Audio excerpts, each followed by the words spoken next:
RG one కార్యాలయం ఎదుట సింగరేణి అధికారులు నిర్వహిస్తున్న రిలే నిరాహార దీక్షలు ఆదివారంతో 7వ రోజుకు చేరుకున్నాయి. ఈ దీక్షా శిబిరాన్ని జనసేన నేత ఆర్కే సాగర్ సందర్శించి సంఘీభావం తెలిపారు. సందర్భంగా ఆయన మాట్లాడుతూ కోల్ ఇండియాతో సమానంగా పే అప్గ్రేడేషన్ అమలు చేయడం, గత 3 సంవత్సరాల పీఆర్పీ బకాయిలు వెంటనే విడుదల చేయడం, ఇతర అలవెన్సులు వర్తింపు చేయాలనే డిమాండ్లతో అధికారులు దీక్ష కొనసాగిస్తున్నారని అన్నారు. సింగరేణి అధికారులకు రావాల్సినటువంటి పీఆర్పీ బకాయిలను రాష్ట్ర ప్రభుత్వం వెంటనే విడుదల చేయాలని, కోల్ ఇండియా అధికారులకు ఇస్తున్నట్లే సింగరేణి అధికారులకు కూడా పే అప్గ్రేడేషన్ అమలు చేయాలని డిమాండ్ చేశారు. అధికారుల న్యాయమైన ఉద్యమానికి జనసేన పూర్తి మద్దతు ఉంటుందని ప్రకటించారు. ఏదైతే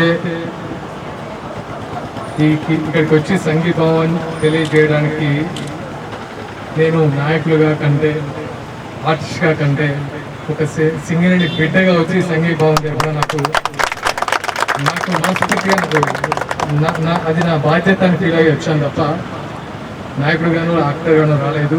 యాజ్ ఏ సింగరేణి బిడ్డగా మాత్రం మనస్ఫూర్తిగా వీళ్ళకి మద్దతు తెలియడమే కాదు, సింగరేణి కార్మికుల తరఫున అధికారుల తరఫున మనస్ఫూర్తిగా పోరాటం చేయడానికి మా జనసేన ఫస్ట్ పర్సనల్ ఉంటుందని చెప్తున్నాను. ఉద్యమాలు ఊపిరి తోడుపోసుకోవాలన్నా, గవర్నమెంట్ ఫామ్ చేయాలన్నా, ప్రభుత్వాలు తలకిందులు అవ్వాలన్నా ఈ గడ్డ చాలా ఇంపార్టెంట్. ఈ గడ్డకంతా దమ్ముంది. అది నేను చెప్పడం కాదు, గొప్ప గొప్ప నాయకులందరూ ఇక్కడికి వచ్చి చెప్పిన వాళ్ళు. ఎందుకంటే ఇక్కడ మా వాళ్ళకి నిజాయితీ, పారదర్శకత, ఒక ముక్కుసుడితనం ఉంటుంది కాబట్టి ఇలాంటి ప్రలోభాలు లొంగరు. కాబట్టి సింగరేణి తెలంగాణ ఉద్యమ సమయంలో సింగరేణి పాత్ర నేను ప్రత్యేకంగా చెప్పనవసరం లేదు. 1 రోజుల పైగా సమ్మె నిర్వహించారు, 1 రోజు వేతనాన్ని వెచ్చించారు.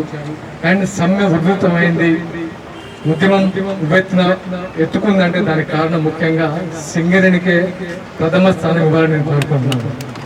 అలాంటి సింగరేణి అధికారులకి, సింగరేణి కార్మికులకి ఈ విధంగా మీరు రోడ్డు మీద నిలబెట్టడం, ఎందుకంటే ప్రభుత్వాలకు విజ్ఞప్తి, ఇలా రోడ్డు మీద నిలబెట్టడం అనేది ఈరోజు 7వ రోజు అధికారులు 7వ రోజు రిలే నిరాహార దీక్ష చేస్తున్నా కూడా ఈ న్యూస్ బయటకు వెళ్ళట్లేదు అంటే దాని అర్థము మనం ఎంత బాధ్యతారహితంగా ఉన్నామనేది దీనికి నిదర్శనం. ఇది ఒక సింగరేణి అధికారులు వచ్చి ఇక్కడ సమ్మె చేస్తుంటే ప్రభుత్వం తరఫున ఎటువంటి మద్దతు లేకపోవడానికి కారణం ఏంటి? మీకు వస్తున్న అబ్జెక్షన్స్ ఏంటి?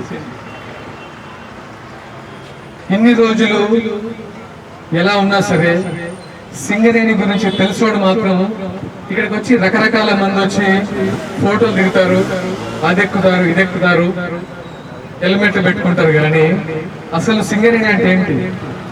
ఇక్కడ ప్రాంతంలో పెరిగాం కాబట్టి చెప్తున్నా, మేము ఉద్యోగ అవకాశాల కోసము, కెరీర్ కోసము ఎక్కడున్నా సరే ప్రతి బొగ్గు పిల్లల్లో మా గుండె చెప్పు ఉంటుంది. ఇక్కడ ప్రతి లైట్ లో మా శ్వాస ఉంటుంది, ప్రతి హెల్మెట్ లో మా పోరాటం ఉంటుంది. దయచేసి అర్థం చేసుకోండి. మీరు ఇక్కడికి వచ్చి నాయకులు వచ్చి ఏదో నామవత పరంగా మద్దతు ఇవ్వడం కాదు. 1 రోజు అండర్ గ్రౌండ్ లో దిగి బాయిలో పనిచేస్తే ఒక కార్మికుడి విలువ తెలుస్తుంది.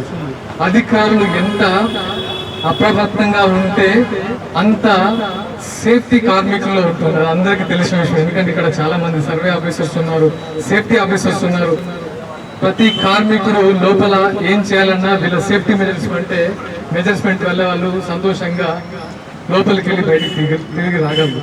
అలాంటి వాళ్ళని మీరు నిర్లక్ష్యం చేస్తే రాబోయే రోజుల్లో చాలా ప్రమాదం ఉంది మీ ప్రభుత్వాలకి. అదొకటి గుర్తుంచుకోండి.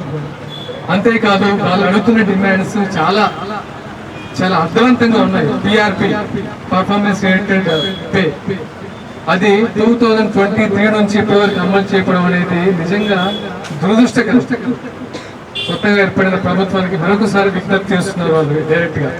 సింగరేణిలో కార్మికులు కానీ అధికారులు కానీ ఉద్యమం ఒక్కసారి అనుకుంటే అది మీరు ఎవ్వరూ ఆపలేరు. నాయకులకి ముందస్తు విజ్ఞప్తి వాళ్ళు చేస్తున్నారు, నిరాహార దీక్ష మాత్రం చేస్తున్నారు.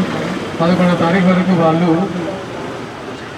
నిరాహార దీక్ష మాత్రం చేస్తున్నారు. వాళ్ళు పిన్ డౌన్ చేస్తే వచ్చే ప్రమాదం ఏంటో మీరు ఊహించలేదు. ఇంకా ఈ కార్యక్రమంలో డాక్టర్ రావుల దామోదర్, సందీప్ బైరిరాజు, రాజేశ్వరరావు, హేమంత్ తదితరులు పాల్గొనగా దీక్ష శిబిరానికి పలువురు అధికారులు, ఉద్యోగ సంఘాల ప్రతినిధులు సంఘీభావం తెలియజేశారు.